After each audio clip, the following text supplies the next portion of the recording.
பிடிக்கிறேன். உங்களுக்கு 2 கிட்னியா? எத்தனை கிலோ? அவன் பேருண்ணா ராத்தீஷா. என்ன வயசு? அது கவர்லாம் கிழி கொடுது. ஓகே இரு செக் பண்ணிக்கலாம். இது வயிறு தொட்டு பாரு. கரெக்டா இருக்கா? ஏய் சவுண்ட் போட்டனா வெச்சுக்கோ அவ்வளவுதான். 2 பேரும் பேரு ஒட்டி வாங்க 2 பேரும் ஒட்டி வாங்க. எத்தனை கிலோ தேருவான் பாரு.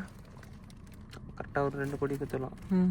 பாரு இங்க டேய் இவனை கூட்டிட்டு போனதை நீ யாருக்கிட்டே சொல்லக்கூடாது. நான் உங்களுக்கு 5 லட்சம் ரூபா 5 லட்சம் ரூபா. ஓகேவா? டேய் டேய் டேய் டேய் அம்முதா உட்காருறீங்க. இவனை இப்போ கூட்டிட்டு போனதை நீ யாருக்கிட்ட என்ன கை கட்டுறா. சரி ஃபோன் பண்ணிடலாமா? அவருக்கு மெசேஜ் போடு. எந்த ஸ்கூல் படிக்கிறா? ஸ்கூல் தான்.